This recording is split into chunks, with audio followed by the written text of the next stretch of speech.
الخلائق أجمعين، والصلاة والسلام والتحية والإكرام على النبي المؤيد والرسول المسدد المصطفى الأمجد المحمود الأحمد حبيب إله العالمين أبي القاسم محمد اللهم صل على محمد وآل محمد وعلى أهل بيته الطيبين الطاهرين المعصومين الغر الميامين الذين قال الله تعالى في شأنهم إنما يريد الله ليذهب عنكم الرجس أهل البيت ويطهركم تطهيرا.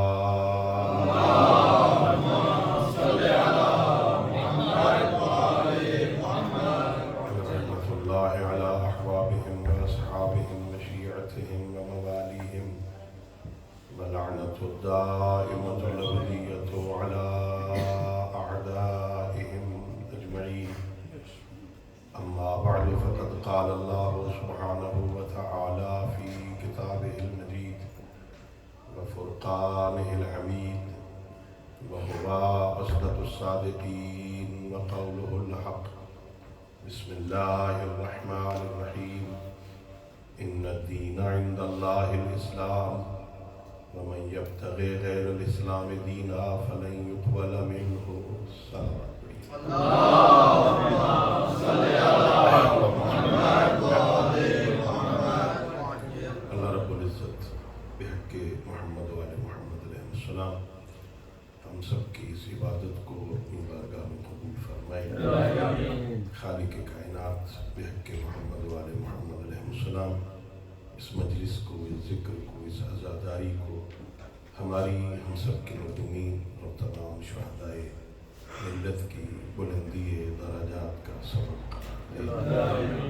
پوری دنیا میں جہاں جہاں مظلوم کربلا کی صف عزا بچھی ہے، خالق کائنات عزاداروں اور عزاداری کی حفاظت فرمائے اور ہم سب کو مقصد عزاداری کو سمجھنے اور اس پر عمل کرنے کی توفیق عطا فرمائے. اپنی دعاؤں اور اس عظیم عبادت کی قبولیت کے لیے بآواز بلند صلوات. اللهم صل على محمد وآل محمد. میرے محترم معزز اور مقرر سامعین، اللہ رب العزت کا لاکھ لاکھ شکر ہے کہ وہ ذات احدیت نے، اس کریم اللہ نے، مہربان خالق نے ہمیں زندگی میں ایک مرتبہ پھر مظلوم کربلا کی صف عزا پہ بیٹھنے اور ان مجالس عزا کو منعقد کرنے کی توفیق عطا فرمائی ہے. کتنے ہمارے ایسے عزیز اور دوست جو پچھلے سال اس عزاداری میں ہمارے ساتھ شریک تھے، مگر موت نے انہیں مہلت نہیں دی اور وہ دنیا سے چلے گئے. خالق کا ہم پہ لطف ہے کہ اس نے ہمیں ایک مرتبہ پھر جناب سیدہ کو ان کی اولاد کا حصہ دینے کا موقع فراہم کیا ہے.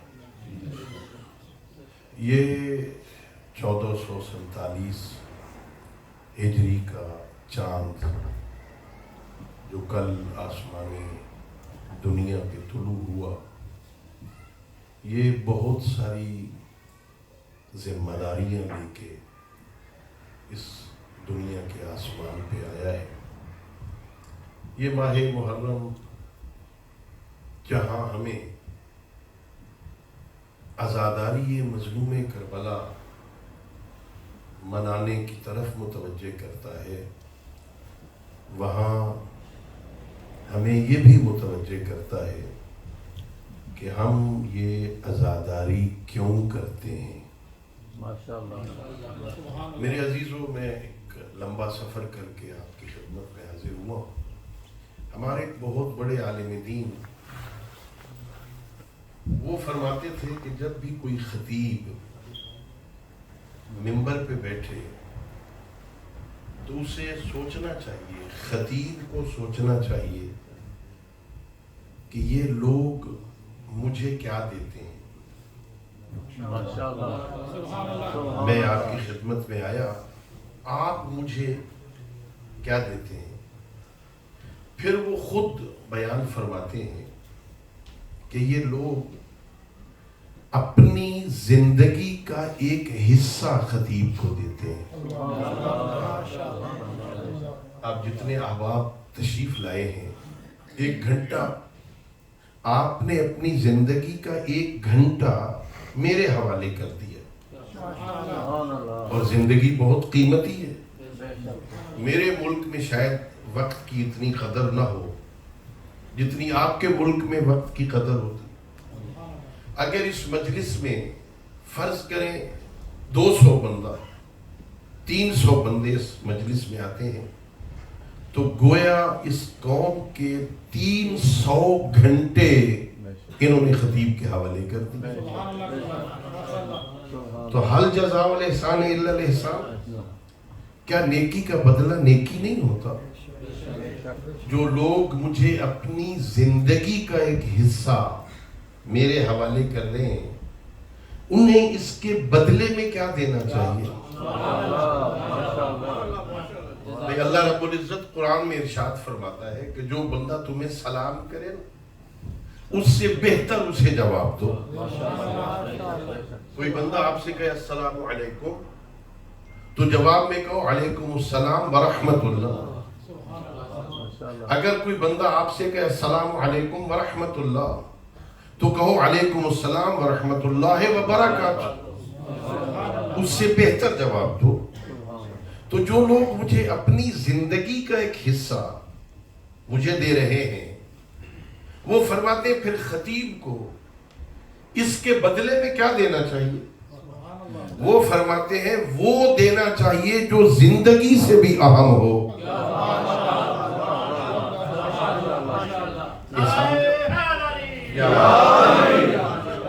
زندگی سے اہم کیا ہے؟ وہ فرماتے ہیں اللہ کا دین زندگی سے اہم ہے۔ لہذا کوشش کرنی چاہیے خطیب کو کہ وہ اس کے بدلے میں لوگوں کو دین بتائے۔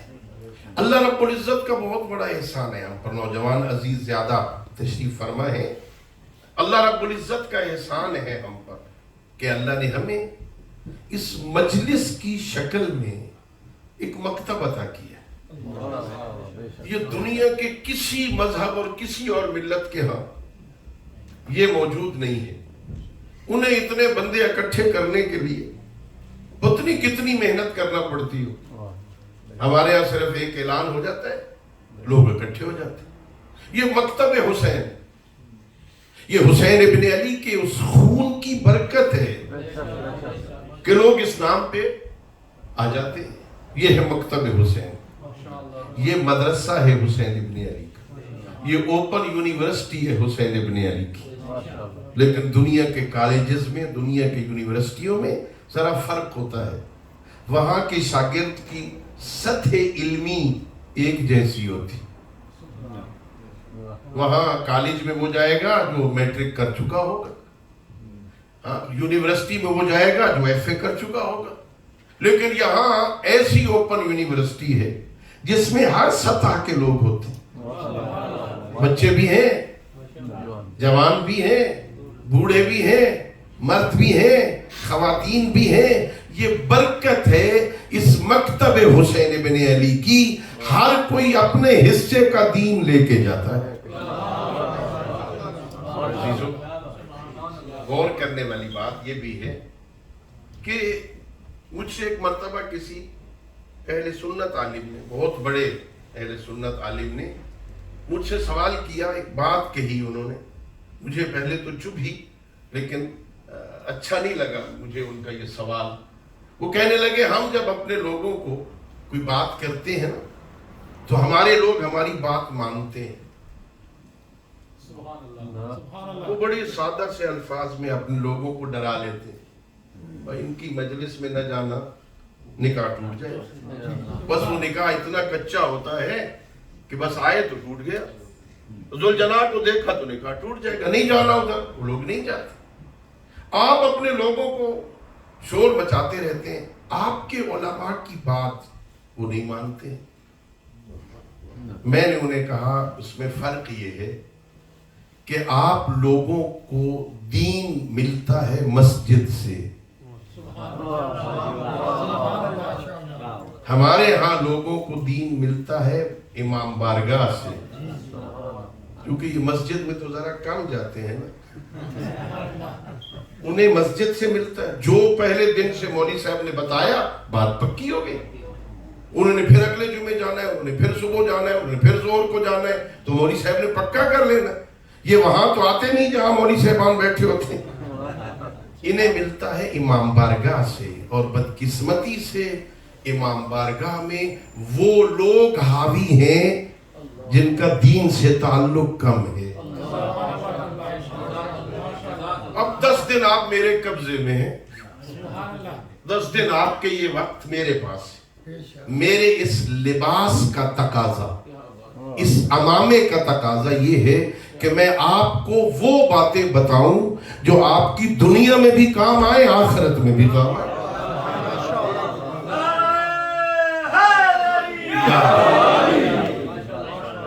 اللہ رب العزت نے لطف کیا، اللہ نے ہم پہ مہربانی کی، موقع ہے ہمیں دین سمجھنے کا۔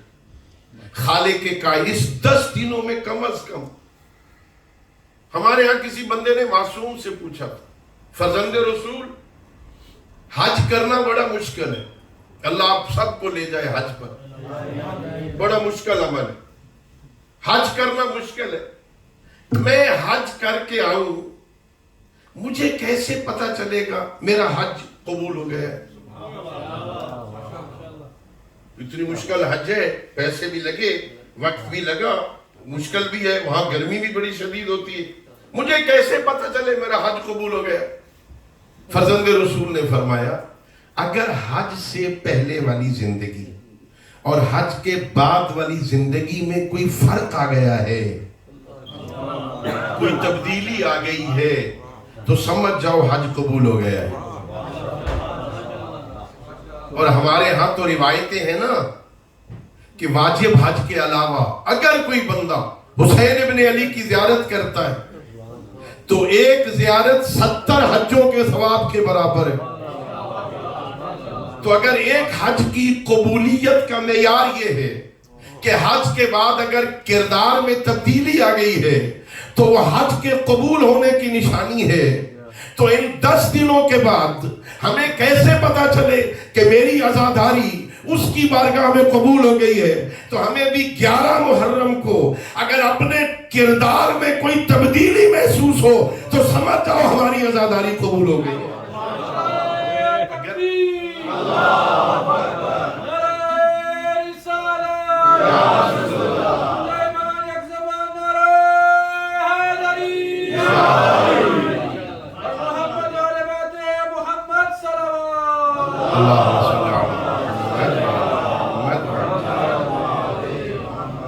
تو یہ یہاں ظاہر ہے بہت بڑا مقصد ہے۔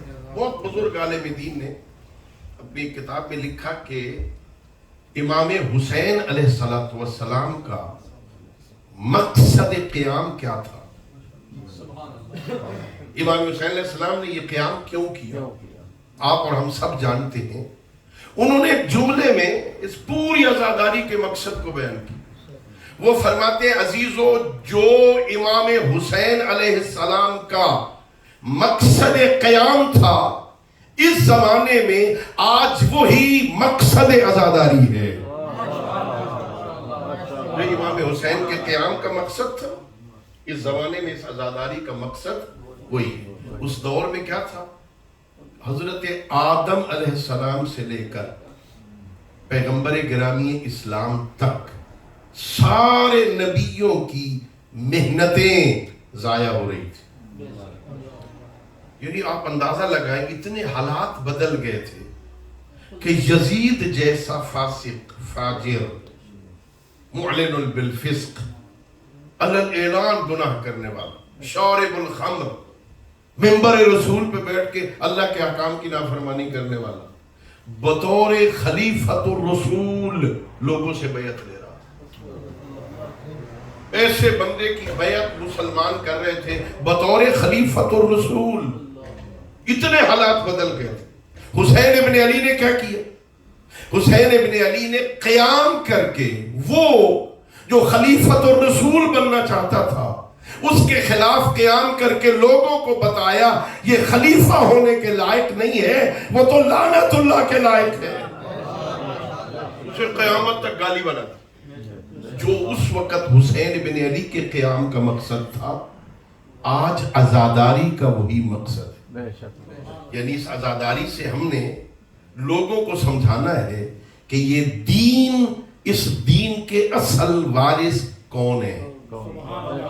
یہ تمہیدی باتیں متوجہ کر رہا ہوں تاکہ کل سے آپ ذہنی طور پہ تیار ہو کے ہیں کہ آپ نے سننا کیا ہے۔ ہم نے لوگوں کو دینا کیا ہے؟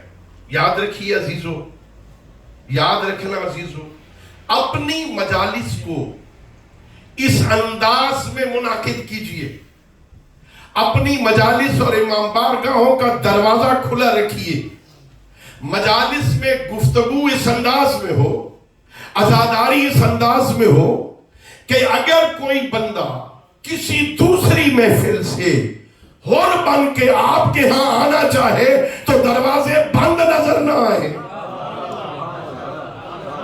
آپ اس انداز میں عزاداری بنائیں، آپ کا گفتگو، آپ کا انداز عزاداری ایسا ہو، کوئی آنا چاہتا ہے نا، حسینی بننا چاہتا ہے تو اس کے لیے دروازے کھلے ہونے چاہیے۔ آپ کی گفتگو واقعاً مقصد حسین ابن علی کو بیان کی، لوگوں کو پتہ چلے ہم یہاں کیوں بیٹھے ہیں۔ یہ کوئی عادت نہیں ہے، یہ کسی رسم کی ادائیگی نہیں ہے۔ محرم آ گیا ہے جی، عزاداری ہو رہی ہے جی، کالے کپڑے پہن لو جی، چلو جی ماتم کرو جی، اور ساری دنیا میں ایسا ہو رہا ہے، یہ رسم ہے ہمارے یہاں۔ یہ رسم کی ادائیگی نہیں ہے، یہ ماہ محرم رسم کی ادائیگی کے لیے نہیں ہے، یہ ذمہ داری کی ادائیگی کے لیے ہے۔ ہمارے ہاں کیا ذمہ داری؟ پیغمبر گرامی اسلام حضرت محمد مصطفیٰ صلی اللہ علیہ وسلم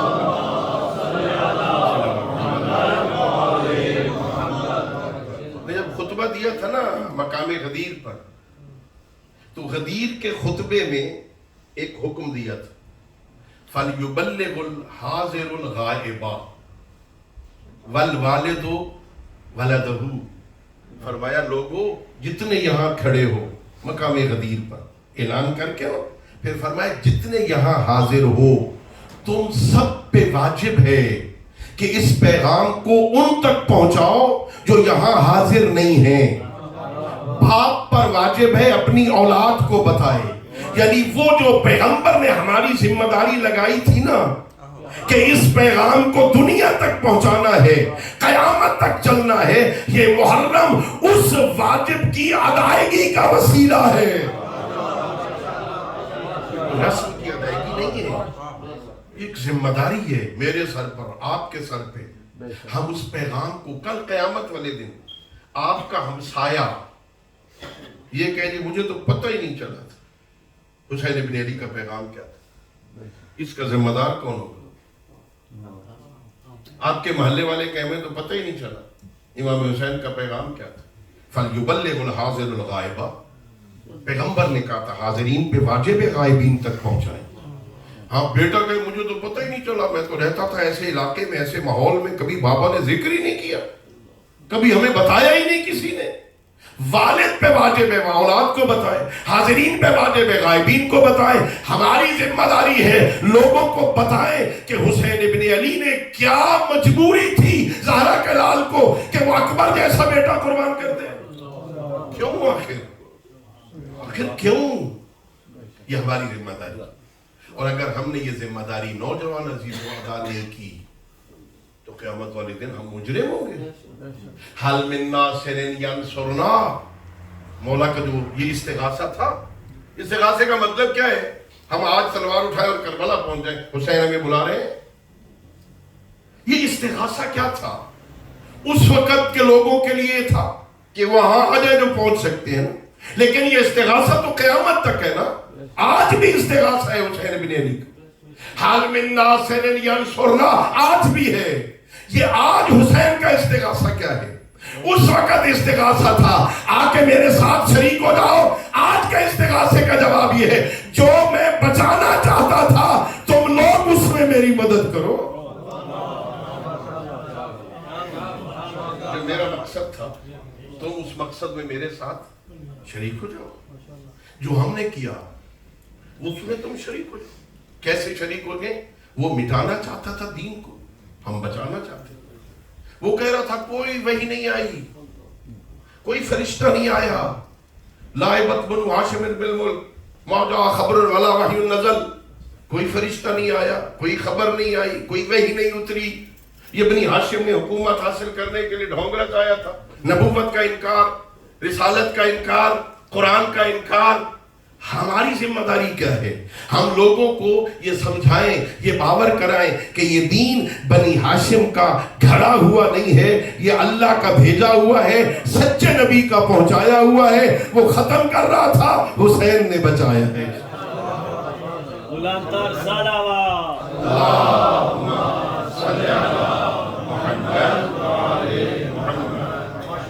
اور ظاہر ہے یاد رکھنا عزیزو، کسی شے کو بنانا مشکل ہوتا ہے. کسی شے کو بنانا مشکل ہوتا ہے، لیکن بنانے کے بعد اسے بچانا اس سے بھی زیادہ مشکل ہوتا ہے. یہ امام بارگاہ ہے. میں کافی عرصے کے بعد آپ کی خدمت میں حاضر ہوا ہوں ایام محرم کی مجالس کے سلسلے. ظاہر جب میں پہلے آیا تھا تو یہ ایسے نہیں تھا. اب اس کو بنایا، بڑی محنت ہوئی نا، لیکن اچھا طرح بنانے کے بعد اسے چھوڑ دیں تو یہ جلدی خراب ہو جائے گا. بنایا 1 سال میں، بنایا 2 سال میں، بچا کے رکھنا ہے 20 سال، بچا کے رکھنا ہے 30 سال. وہ 2 سال محنت کی بنانے میں، 30 سال محنت کرنے پڑے گی بچانے کے لیے. بھئی پیغمبر نے 23 سال محنت کی دین پہنچانے میں، اور حسین نے محنت کرنی ہے قیامت تک اسے بچانے میں. اللہ اکبر یا رسول اللہ.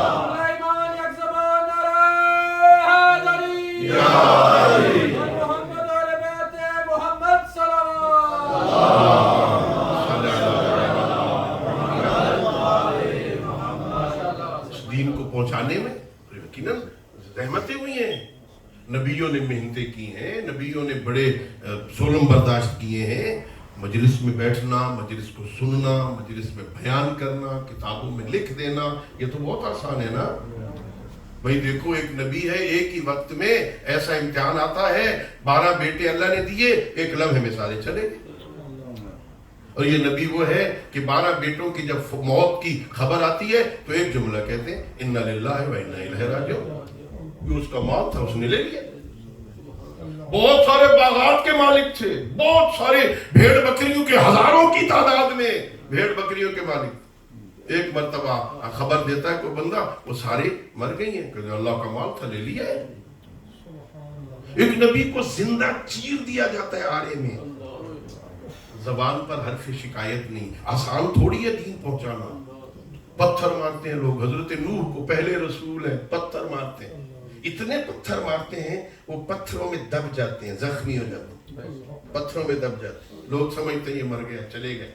اللہ فرشتے کو بھیجتا ہے جاؤ ان کے پتھر ہٹاؤ. فرشتے آتے، پروں سے پتھر ہٹاتے، پھر ان پروں کو اس حضرت نوح کے بدن سے مس کرتے، وہ زخم ٹھیک ہو جاتے. اگلے دن حضرت نوح انہی پتھروں کے ڈھیر پہ کھڑے ہو کے اللہ کی توحید کی تبلیغ کرتے تھے. یہ آسان تھوڑی، کہنا بہت آسان ہے نا. ہمیں کوئی ایک پتھر مارے اگلے دن گلی چھوڑ دیں اور راستہ چھوڑ دیں.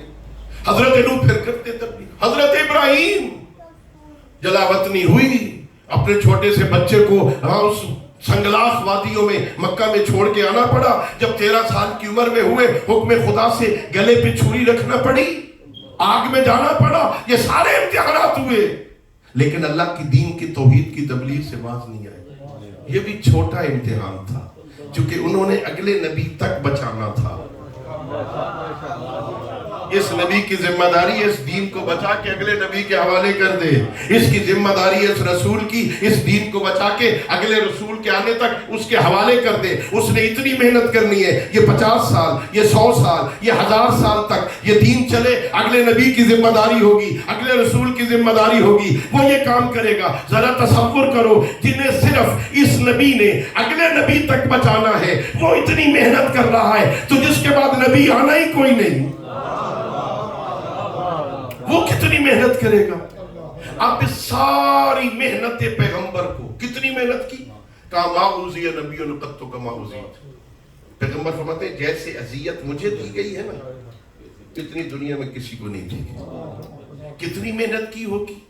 اس محنت پیغمبر کو عزیزو اپنے ذہن میں رکھ کے اب سوچو, جو پیغمبر کہہ رہے تھے حسین منی وانا من الحسین, کتنی محنت کی ہے زہرا کے لال, کتنی محنت کی کہ یہ دین قیامت تک حلال محمد حلال ہو, قیامت تک حرام محمد. اب کسی میں جرات ہی نہیں ہے کہ وہ حلال محمد کو حرام کر سکے.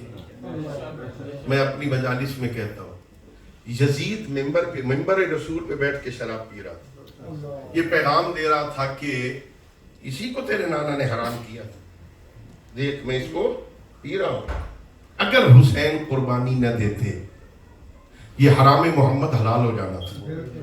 لوگوں نے جب دیکھ رہے خلیفۃ الرسول منبر پہ بیٹھ کے پی رہا ہے تو لوگوں نے کہنا تھا حلال ہو. سنا کربلا کیا ہے, اس 61 ہجری سے لے کے آج تک اس 1400 سال بعد بھی کوئی بدبخت مسلمان شراب پیتا بھی ہے نا تو حرام سمجھ کے پیتا ہے. یہ ہے کربلا,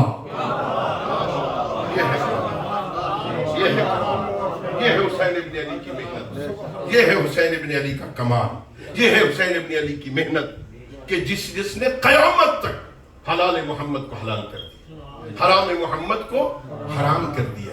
اس میں وہ ہمیں کہہ رہے ہیں حل من ناصر ینصرنا, کون میری مدد کرے گا, کون میری مدد کرے گا, کون ہے میرا ناصر, ہے کوئی؟ حل من مغیث یغیثنا, ہے کوئی حسین کے استغاثے پہ لبیک کہنے والا؟ یعنی جو کچھ میں نے تم تک پہنچایا ہے نا اب تمہاری ذمہ داری ہے اسے اگلی نسلوں تک پہنچاؤ. قیامت والے دن کوئی یہ بہانہ نہ بنائے ہمیں سمجھ ہی نہیں آئی تھی, ہم نے تو سنا ہی نہیں تھا, ہمیں تو پتہ ہی نہیں چلا. اب تو سوشل میڈیا بھی بڑا فاسٹ ہے نا, سوشل میڈیا پر اول فول اور فضول چیزیں شیئر کرنے کی بجائے, ہاں اللہ اکبر, حضرت امام رضا علیہ السلام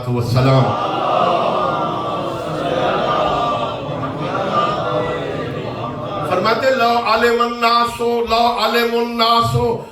اگر لوگوں کو پتہ چلتا لوگوں کو پتہ چل جاتا ہمارے حسن کلام کا, لا علم الناس حسن کلامنا, لوگوں کو ہماری اچھی باتوں کا پتہ چل جاتا لتبعونا, وہ کبھی بھی ہمارا دروازہ چھوڑ کے کسی اور دروازے پہ نہ جاتے. لوگوں کو ہماری باتوں کا پتہ ہی نہیں چلا, لوگوں تک ہماری باتیں پہنچی ہی نہیں ہے. حکومت مخالف تھی, دشمن تھے, بات کرنے کا موقع ہی نہیں تھا, جو سنتے تھے وہ اپنے پاس رکھتے تھے, لوگوں کو آگے بتاتے ہی نہیں تھے. اگر لوگوں کو پتہ چل جاتا ہم آل محمد کی کلام کا, وہ کسی اور دروازے پہ نہ جاتے, لتبعنا, وہ ضرور ہماری اتباع کرتے, ہمارے پیچھے چلتے, ہمارے دروازے پہ آتے. اب وہ زمانہ نہیں ہے نا, میں تو گھر میں بیٹھا ہوں نا, ہاں یہ سوشل میڈیا تو میرے پاس ہے نا, میں اور کچھ نہیں کر سکتا نا. صبح اٹھ کر میں قرآن کی ایک آیت کو, میں حدیث پیغمبر کو, میں قول معصوم کو نقل کر دوں تاکہ اس بہانے سے جو یہاں نہیں آ سکتے نا انہیں گھر بیٹھے ہوئے بھی حسین کا پیغام پہنچتا رہے. حسین سے کیا چاہتے ہیں ان کو پتہ چلے, وہ لکھیں, ہاں امام حسین کے فرامین کو لکھیں, آئمہ کے فرامین کو لکھیں, فضول باتیں نشر کرنے کی بجائے, فضول باتوں کو شیئر کرنے کی بجائے لکھیں حسین ہمیں مدد کے لیے پکار رہے ہیں. اور خدا شاہد ہے اب تو اور بھی آسان ہو گیا لوگوں کے سامنے. پہلے لوگوں کو پتہ ہی نہیں تھا شیعہ کیا ہے, پہلے تو لوگوں کو پتہ ہی نہیں تھا کہ شیعت کیا ہے. میں رات کو کل پہنچا ہوں, رات کو ہی ہماری ایک نشست میں کوئی دوست کہہ رہا تھا کہ ہماری ہی ساتھیوں میں سے ایک بندہ جو غیر مسلم ہے نا, وہ کہہ رہا تھا یار میں تو پہلے سمجھتا تھا آپ شیعہ بس وہی ہیں وہ ماتم کرتے ہیں اور بس، ہاں مجھے اب پتہ چلا ہے حقیقت میں تم ہی ہو۔ اب سمجھ آئیے، اب دنیا کو سمجھ آسان ہو گئے آپ کے لیے، زمین و فراغ ہو گئے ہیں۔ لوگوں کو بتاؤ شیعیت کیا ہے، لوگوں کو بتاؤ حسینیت کیا ہے، لوگوں کو بتاؤ آل محمد کیا ہے، لوگوں کو بتاؤ آل محمد ہم سے کیا چاہتے ہیں، لوگوں کو بتاؤ۔ اس لیے کہ اگر پیغام نہ پہنچا تو ذمہ داری اور نقصان اور کمزوری ہماری ہوگی، کل ہمیں جواب دینا ہوگا۔ ہماری ذمہ داری ہے لوگوں تک ان کا پیغام پہنچا دیں، پہنچانا ہماری ذمہ داری۔ وما علینا الا البلاغ، ہماری ذمہ داری پوری ہو جائے گی، پہنچا دو۔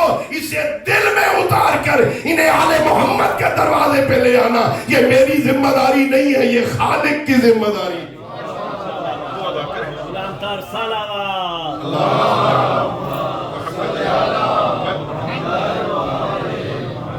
میری ذمہ داری کیا ہے؟ کم از کم میں پیغام حسین تو پہنچا دوں۔ امام حسین کیا چاہتے ہیں؟ امام حسین کہتے ہیں لوگوں دیکھو، انی لم اخرج عشرا ولا بطرا ولا ظالما ولا مفسد، میں کوئی فساد برپا کرنے نہیں نکلا، میں کوئی شرارت کرنے نہیں نکلا، میں کوئی ظلم کرنے کے لیے نہیں نکلا ہوں۔ کس لیے نکلے ہو؟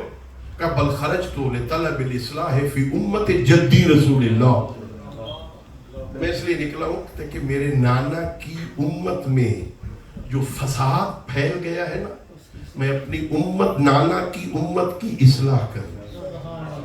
انا امر بالمعروف وانہا عن المنکر، میں امر بالمعروف کروں، نہی عن المنکر کروں، اور میں چاہتا ہوں نصیر بسیرت جدی و ابی، میں اپنے نانا کی سیرت پہ چلنا چاہتا ہوں، میں اپنے بابا کی سیرت پہ عمل کرنا چاہتا ہوں۔ یعنی ایک تو دیکھیے بڑا واضح پیغام ہے مولا حسین ابن علی کا، لم اخرج عشرا ولا بطرا ولا ظالما ولا مفسدا، میں فساد کرنے نہیں، میں ظلم کرنے نہیں، میں شرارت کرنے نہیں نکلا۔ یہاں سے پتہ چل گیا حسین ابن علی پہلے دن بتا رہے کہ جہاں حسین ہوگا وہاں ظلم نہیں ہوگا، جہاں ظلم ہوگا وہاں حسینیت نہیں ہوگی۔ ایک بڑا واضح فرق ہے، جہاں عدل ہوگا وہاں حسینیت ہوگی، جہاں ظلم ہوگا وہاں یزیدیت ہوگی۔ حسینیت زندہ باد، حسینیت زندہ باد، نعرہ حیدریہ۔ میں ظلم نہیں کرنے نکلا ہوں، فساد برپا کرنے نہیں نکلا ہوں، میں امر بالمعروف کرنے نکلا ہوں، یعنی لوگوں کو نیکی کا حکم دے، لوگوں کو برائی سے روکنا۔ اچھا یہ ہمارے یہاں بدقسمتی سے یہ سمجھا جاتا ہے کہ امر بالمعروف کرنا، نہی عن المنکر کرنا یہ مولویوں کا کام ہے، ایسے ہی یہ سمجھا جاتا ہے۔ اچھا یہ فروعات دین کتنے ہیں؟ سارے بول پاؤ، ہاں 10 ہیں۔ کہیں لکھا ہو آپ نے دیکھا ہو کہ مولویوں کے لیے 10 ہیں اور باقی لوگوں کے لیے 8 ہیں؟ ہاں کہ یہ امر بالمعروف اور نہی عن المنکر بھی ان میں ہے یا نہیں؟ نماز، روزہ، حج، زکوٰۃ، خمس، جہاد، امر بالمعروف نہی عن المنکر، تولا، آل محمد سے اظہار محبت، دشمن آل محمد سے اظہار نفرت، یہ 10 ہے نا؟ کہیں لکھا ہے کہ علماء کے لیے 10 ہیں اور باقیوں کے لیے 8 ہیں؟ اس کا مطلب ہے آپ پر بھی امر بالمعروف واجب ہے، مجھ پر بھی واجب ہے، نماز آپ پر بھی واجب ہے، مجھ پہ بھی، روزہ آپ پہ بھی واجب ہے، مجھ پہ بھی واجب ہے، حج جو مستطیع ہے اس مجھ پہ بھی واجب ہے، آپ پہ بھی واجب ہے، زکوٰۃ سب پہ واجب ہے، خمس سب پہ واجب ہے، جہاد سب پہ واجب ہے، تو امر بالمعروف۔ ہاں فرق صرف اتنا ہے جس کا جہاں تک دائرہ ہے، جہاں جس کی سنی جاتی ہے۔ امر بالمعروف میں نہیں، المنکر میں شرط یہ ہے کہ وہ وہاں کرے جہاں احتمال تاثیر ہو، میری بات یہ سنیں گے، شاید اس پہ عمل کر لیں، شاید عمل کر لیں، واجب ہے امر بالمعروف کرنا۔ اور آپ کی باہر نہیں سنی جاتی تو بچوں پر تو سنی جاتی ہے نا، امر بالمعروف کرو بچوں کو، نہی عن المنکر کرو بچوں کو، دوستوں کو، دوست تو سنتے ہیں نا بات، انہیں امر بالمعروف کرو، نہی عن المنکر کرو۔ یہ کیا فرق ہوگا؟ آپ امر بالمعروف کریں گے نا، حسین کی روح خوش ہو جائے گی، میرے ماننے والے نے میرے پیغام کو لوگوں تک پہنچایا۔ کیا عمل بالمعروف ضروری نہیں ہے؟ آپ کے نماز پڑھ بھائی پہلے دن ضروری نہیں ہے بھائی، اس کے لیے بھی مرحلے ہیں۔ ایک دن آ گیا کوئی بچہ بیچارہ مجلس سننے کے لیے، اب باہر نکل کے اسے پکڑ لے، بھائی دیکھو اب تم آ گئے ہو نا، صبح یہاں 2:30 بجے جماعت ہوگی، تم نے نماز پہ آنا، انشاءاللہ اگلے دن وہ نہیں آئے۔ کیا کریں؟ ایک شخص نیا مسلمان ہوا، نوجوان نیا مسلمان ہوا، 4-5 دن 6 دن گزر گئے، وہ مسجد میں نہیں آئے، مسجد نبوی میں نہیں آئے۔ ایک صحابی نے شکایت لگا دی، یا رسول اللہ صلی اللہ علیہ وسلم، وہ فلاں بندہ جو نوجوان مسلمان ہوا ہے وہ نماز پڑھنے نہیں آتا ہے۔ سید الانبیاء نے فرمایا کب مسلمان ہوا ہے وہ؟ کہتے کہ وہ 4-5 دن ہو گئے۔ فرمایا ٹھہر جاؤ، صبر کرو، آہستہ آہستہ آ جائے گا، پہلے دن ہی سارا دین سمجھانے لگ جاؤ گے نا تو بندے آپ سے متنفر ہو جائیں گے۔ جس نے دین پہنچانے پہ 23 سال لگائے ہیں، آپ ایک دن میں دیندار بنانے لگیں گے، کیسے بنیں گے وہ؟ تھوڑا وقت دو، آہستہ آہستہ تھوڑی بات پہنچاؤ، آہستہ پہنچاؤ، پیار سے پہنچاؤ۔ آئیے سال کے بعد بھی ایک بندہ، 2 سال کی محنت کے بعد بھی ایک بندہ ایسا آپ نے بنا لیا کہ بات کانوں سے اس کے دل میں اتر گئی، اور 2 سالوں کے بعد وہ اس بات کا قائل ہو گیا کہ اللہ کا ولی علی ہی ہے اور کوئی نہیں ہے، تیری اور میری نجات کا ذریعہ بن جائے گا۔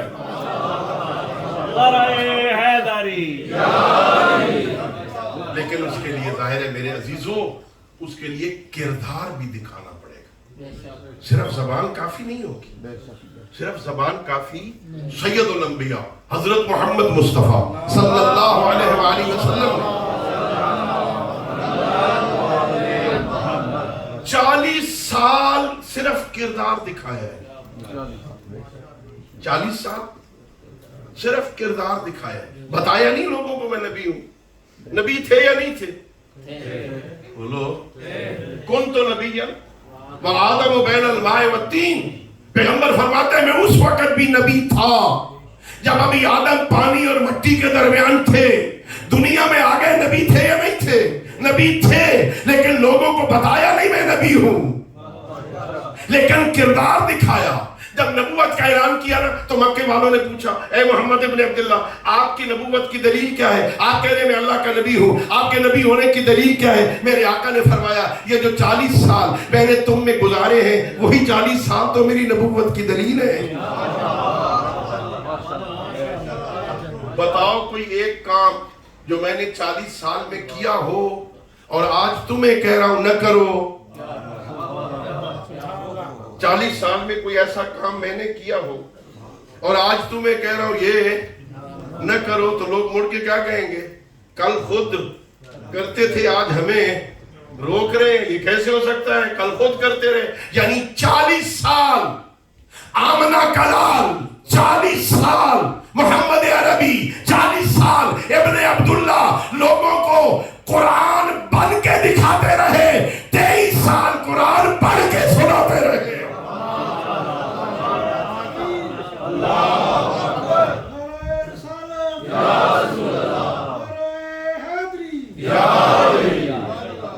اس کے لیے کردار کی بھی ضرورت ہے۔ میرا نوجوان جب کسی کو بتائے حسینیت کیا ہے، جب کسی کو بتائے امام حسین کا مقام کیا ہے، جب میری ملت کا نوجوان کسی کو بتائے علی حیدر قرار کیا ہے، علی حیدر قرار کا مقام کیا ہے، جب لوگوں کو بتائے مکتب آل محمد کی حقانیت کیا ہے، اس کی حقانیت کی دلیل کیا ہے، تو ایسا نہ ہو زبان بول رہی ہو لیکن کردار نفی کر رہا، نہیں، وہ بولنے والا جو بول رہا ہو اس کا کردار مہر تصدیق ثبت کر رہا ہو، پھر تو دائرہ اثر ہوگا، پھر تو اس سے لوگوں تک بات پہنچے گی نا۔ لیکن اگر خدا نہ خواستہ کہتا کچھ اور ہے تو پھر ظاہر ہے ایسی گفتار مؤثر نہیں ہوتی۔ ان 10 دنوں میں ہم نے کوشش کرنی ہے پہلے خود سیکھیں، چونکہ یہ بہت بڑی بات ہے، یہ عزاداری آسان کام نہیں ہے۔ حضرت امام رضا علیہ السلام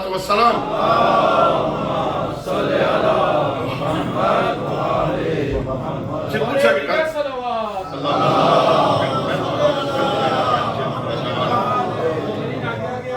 دروازے کے آگے آپ بیٹھے ہوئے ہیں، بعد میں مومنین جائیں گے تو آپ کو ڈسٹرب بھی کریں گے۔ اللہم صلی علی محمد وآلِ محمد وآلِ دیگر صلوات۔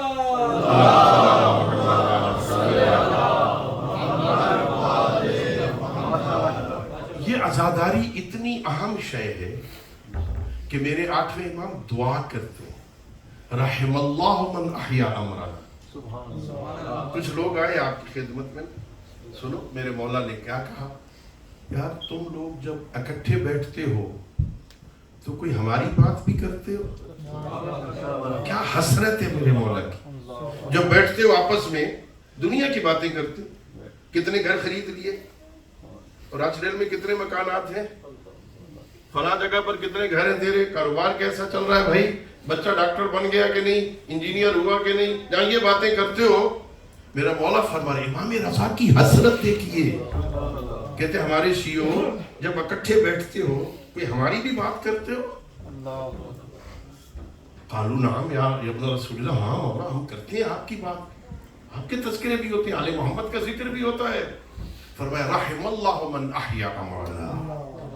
امام رضا امام معصوم کہتے ہیں اللہ ان بندوں پہ رحم کرے جو ہمارے امر کو زندہ کرتے ہیں, جو ہمارے امر کو زندہ کرتے ہیں. مولا کیا مطلب ہے آپ کے امر کو زندہ کرنے کا؟ اس کا مفہوم کیا ہے؟ کہ من تعلم علومنا وعلمہم, جو ہمارے علوم کو پہلے سیکھتا ہے پھر جو سیکھتا ہے نا اسے لوگوں تک پہنچاتا ہے, یہ ہمارا احیاء امر ہے.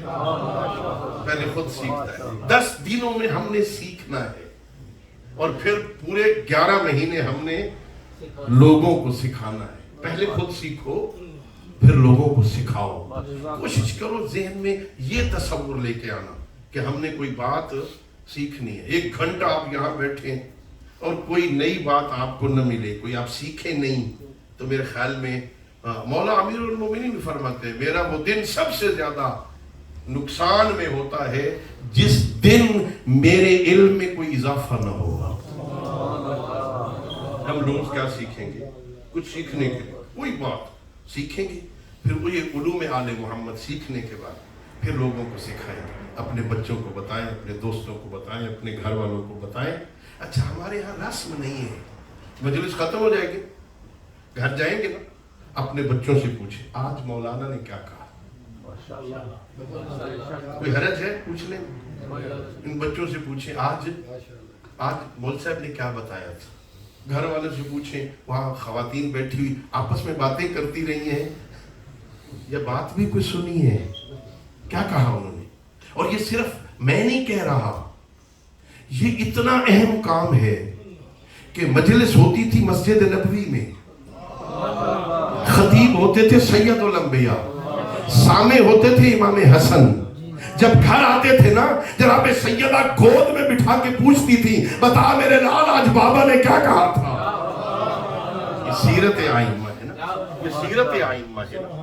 پھر میرے آقا اپنی ماں کی گردن میں باہیں ڈال کے ساری وحی سناتے تھے. آج بابا نے یہ آیت پڑھی, آج بابا نے یہ حدیث پڑھی, آج بابا نے یہ حکم ارشاد فرمایا, آج بابا نے یہ کہا. یہ سارا جب سناتے تھے نا تو پھر مولا علی جب آتے جناب سیدہ وہ سارا سبق علی حیدر کرار کو سناتی تھی. آج پیغمبر نے یہ کہا, آج میرے بابا نے یہ آیت پڑھی, آج میرے بابا نے یہ حدیث پڑھی, آج میرے بابا نے یہ حکم دیا. مولا علی جیسی ہستی بھی متعجب ہو کے پوچھتی تھی, اور بنت پیغمبر آپ تو مسجد نبوی میں گئی نہیں تھی, آپ کو کیسے پتا چلا کہ یہ سارا کچھ میرا بچہ حسن مجھے بتاتا.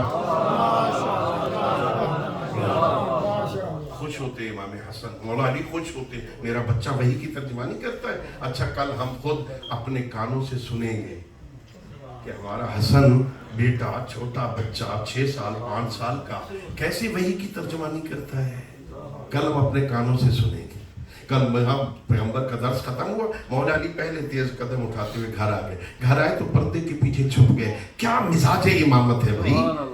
امام مولا علی چھپے پردے کے پیچھے, امام حسن آئے اپنی ماں کی گردن میں باہیں ڈال کے نا پھر سبق سنانا شروع کیا نا تو زبان میں تھوڑی سی لکنت آئی نا. کہتے یا اماں قد تلجلج لسانی لعلی سیدی جرانی, اماں میری زبان لڑکھڑا رہی ہے, لگتا ہے کہیں بابا دیکھ رہے ہیں.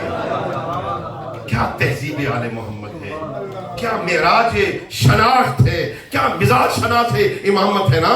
چھوٹا بچہ کیا تہذیب ہے, اتنے بزرگوں کے سامنے میں کیسے سناؤں. زبان میں تھوڑی لڑکھڑا تھی, پردے سے پیچھے سے ہٹے, اپنے بیٹے کو اٹھایا, سینے سے لگایا, مرحبا یا ابن رسول اللہ, شاباش بیٹا, علی کا بیٹا ایسا ہی ہونا چاہیے.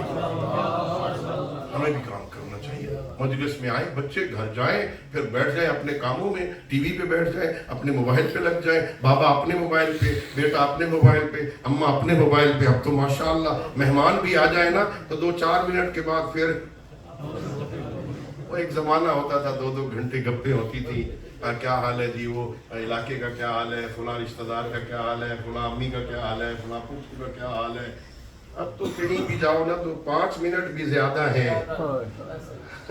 ہر کوئی اپنے موبائل پہ۔ موبائل پر جانے سے پہلے ان بچوں کو گود میں بٹھاؤ۔ میں نہیں کہہ رہا، امام صادق فرماتے ہیں ان بچوں کو ٹائم دو،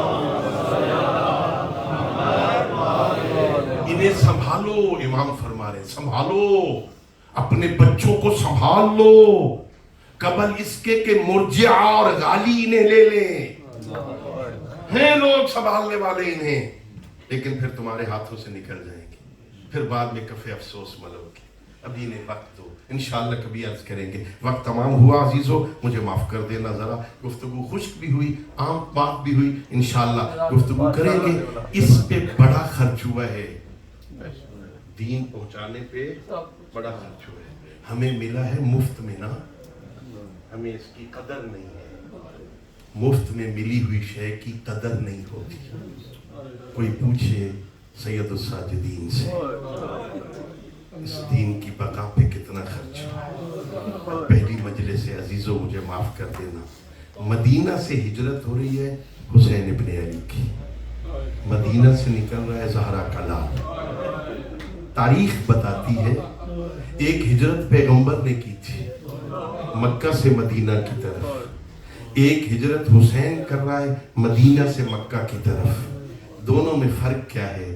روایت یہی ہے، قرآن یہی کہتا ہے، جب پیغمبر نکل رہے تھے نا مکہ سے تو مڑ مڑ کے پیچھے دیکھتے،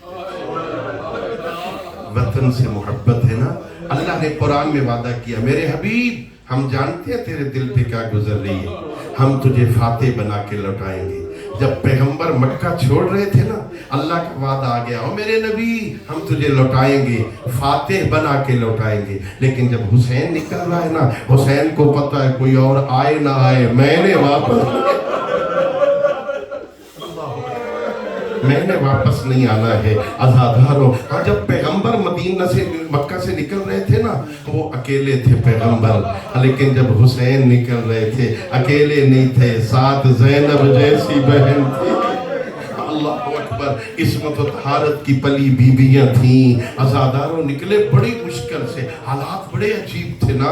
اللہ اکبر، میں نے روایتوں میں پڑھا ہے، بس 2 جملے سنو۔ ایک مرتبہ جب تیاری ہو گئی نا، حضرت عباس علمدار نے وہ ساری گلیاں بند کر دی جو محلہ بنی ہاشم کی طرف آ رہی تھی۔ ایک مرتبہ اعلان کیا ابو الفضل العباس نے، اے مدینہ والو خبردار، کوئی بندہ محلہ بنی ہاشم کی طرف نہ آئے، کوئی بندہ اپنے مکان کی چھت پہ نہ چڑھے، اس لیے کہ آج عقیلت القریش، آج زینب کبریٰ شریکت الحسین بہر آ رہی ہے، کوئی اپنے مکان کی چھت پہ نہ چڑھے، کوئی ہمارے اس محلے کی طرف نہ آئے۔ جب تیاری ہو گئی نا، جملہ سننا اور مجھے اجازت دے دو۔ ایک مرتبہ امام حسین تشریف فرما ہوئے، ایک بیوی اپنے حجرے سے نکل رہی تھی، ایک مرتبہ پردہ ہٹتا، میرے مولا پوچھتے کون آ رہا ہے؟ بتانے والا کہتا ام رباب آ گئی۔ کہا اکبر بیٹا جاؤ اپنی ماں کو سوار کرو۔ ام لیلہ آ گئی، اکبر جاؤ سوار کرو۔ ایک ام فروہ آ گئی، قاسم جاؤ جا کے سوار کرو۔ ایک ایک بیوی کو اس کا وارث سوار کرنا تھا۔ ایک مرتبہ اعلان ہوا، اب جو بیوی آئی ہے نا